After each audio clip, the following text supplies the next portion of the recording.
Hey you guys, welcome to Drinkity Drinks, and today we have a special bottle to help celebrate Black History Month. This is a bottle of whiskey that is black owned. Now this is called Uncle Nearest 1856. There are two of them. There's other ones, but they're a little bit harder to get. You got to go to the distillery and get it. I think the one is 1884 and this one 1856. The white label is a small batch.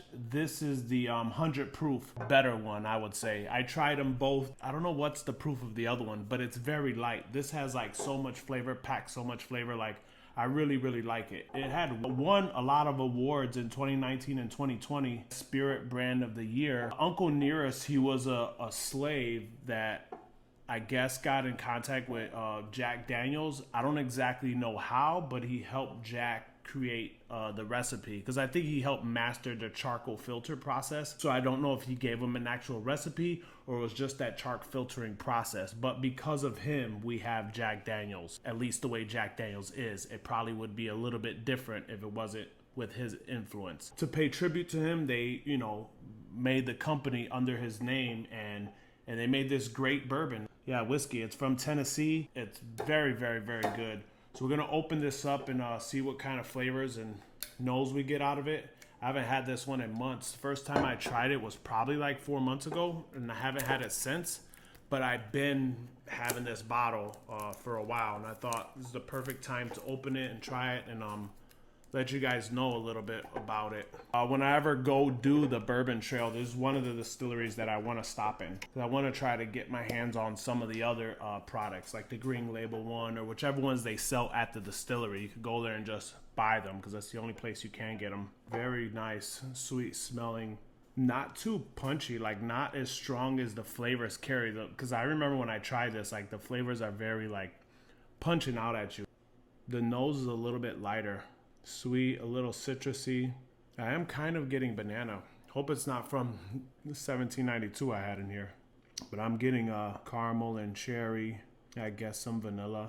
Let's see how this thing tastes. Really nice. It's sweet.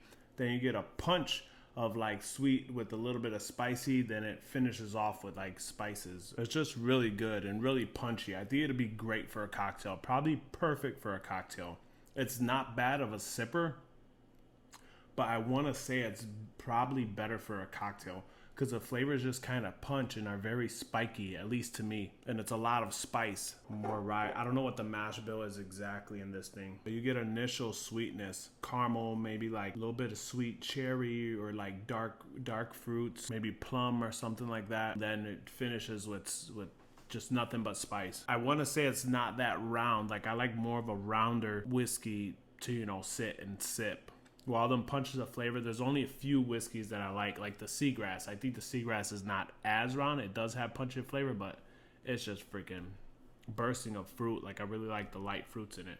But I can see it working, like say if you got a cigar or something to kind of tame the spiky notes inside of it, but just straight. I mean, it's still great. It's better than a lot of other bourbons that I've tried. Definitely worth. I think I might have paid $50 for it or $48 for it, so it's worth that price. But I would like to see it more in a cocktail and see how it holds up because those spiky notes are really abrasive. That is good though, and it's giving you the same thing every time.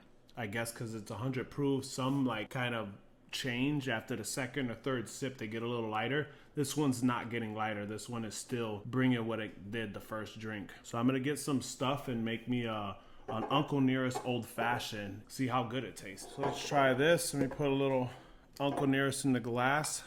I have some orange bitters and I wanted to do something a little bit different. I'm adding some walnut bitters, a little simple syrup. So here it goes, Uncle Nearest Old Fashioned. That is nice. Like I said, this is perfect. Like in this Old Fashioned, it tastes amazing because it has a lot of, I guess you could say, spiciness in it or like punchiness.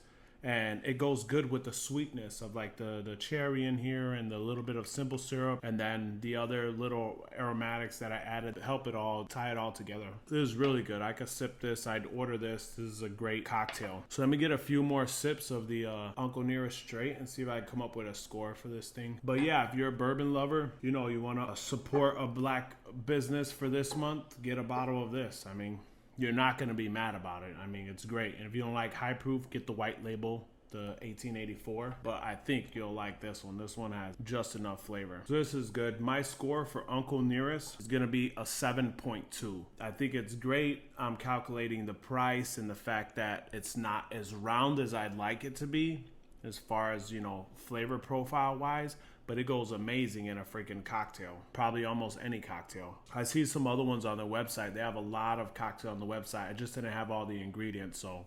And I put almost every bourbon to the test with an old fashioned, unless I have, you know, ingredients for other cocktails. But it's a great bourbon. I'd give it a try. I mean, anything above a 7 is usually, or at least to me, worth buying and like having. I'm sure when I finish this one, I'd probably still get another one. I kind of want to try the other ones that they have. So I'll be going to the distillery by the time I finish this bottle and getting something else, getting the green label or something. I think it's called the 1820. I'm not sure. I think they have about 5 different ones. On the shelf in my store, they only have this one and the 1884. I prefer this one. It's great. Throw this in your infinity bottle, help spike it up a little bit. Until next time, guys, you get yourself a drink, drink something you love.